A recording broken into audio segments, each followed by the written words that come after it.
COVID-19 forced us to think beyond our conventional means and develop a new world incorporating the present threats and their repercussions in the future. The possibility of living with COVID-19 for a long time or evolving other similar threats in future is too real. The epidemic wants to change the way we are comfortable with it. It wants us to adopt more healthy habits and safety measures in our life. The present changes are rather forceful but will be part of the new normal in the near future. A fresh approach is required for business establishments to survive and retain their customer base. The first step towards the change is studying the change in demand and consumption function in relation to change in consumer behavior. The presentation is based on my research paper that probes the impact of COVID-19 on consumer behavior and how it affects economic growth functions. The objective of the research paper was to analyze the COVID-19 impact on consumer behavior, economic demand function, changes in consumption pattern. In its literature review, the study recognizes studies conducted by Amory Martin, proposes a microeconomic model to estimate the impact of social distancing and lockdown on household income, consumption, savings and poverty. Jagdish Seth analyses the impact of COVID-19 on consumer behavior. Diane Crispell supports technology-based changes in consumer habits and states that their dependencies will increase on online platforms. While Maria focuses on well-being loss in households suffering from the disaster as she studies the socioeconomic aspects of a disaster. Whereas Sherry Spiegel and others, in their studies, provided insight into the country's debt situation. The research methodology combines economic demand, consumption and debt function to analyze consumer behavior during the COVID-19 epidemic. The research relies on data from renowned institutes, IMF, World Bank and UN, for analysis purposes. The research focus is on the observed changes between the two periods before COVID-19 and after it. It studies the change in consumer demand, especially how essential commodities and health protection goods and services requirements increase many folds, and it considers panic buying and hoarding as one of the demand components.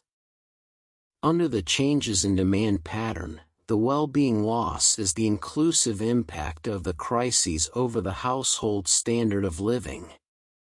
Poorer households suffer less in terms of asset losses than well-being loss, while well-off households suffer more in terms of asset loss than well-being loss during any calamity. The well-off section only needs to rearrange their consumption items according to their availability, and inflammatory prices make a little dent in their standard of living. In contrast, the poorer section suffers immensely and needs to compromise on food, health, and education. It is the saving function that undergoes a change during crises. The epidemic forces many of the lower middle class and poor category wage-earning population to withdraw savings and use them for consumption and health purpose. The depletion of saving during the crises will have macroeconomic consequences and had contributed in debt formation. Any calamity brings direct economic losses and hurts other dimensions like lost wages and income opportunities, educational loss, health, physical and mental, disruption of services, relocation, temporary or permanent, and less expenditure on consumption, forcing the economy into recession mode. In the present day, when economic experts are talking about the worst recession coming, it is because macroeconomic factors are in disarray. During COVID, productive resources come to a halt during the lockdown phase. The disruption of the supply chain is difficult to mend as industrial interdependence is proving costly due to uncertainty over demand and supply constraints. The epidemic proves too costly for travel and tourism, entertainment and eateries as it needs to shut down completely. Forced shutdown of industrial establishments resulted in mass-scale layoffs, especially in the unorganized sector. The uncertainty over the epidemic forced the industrial establishment to curtail their resources to a minimum as a cost-cutting measure. Now it is difficult for a large workforce to re-enter, as industries are looking to trim down in size and adopt new modules to reach out to customers under recessionary conditions. COVID-19 has increased the debt burden, and the epidemic has had a long-term impact on industrial resources.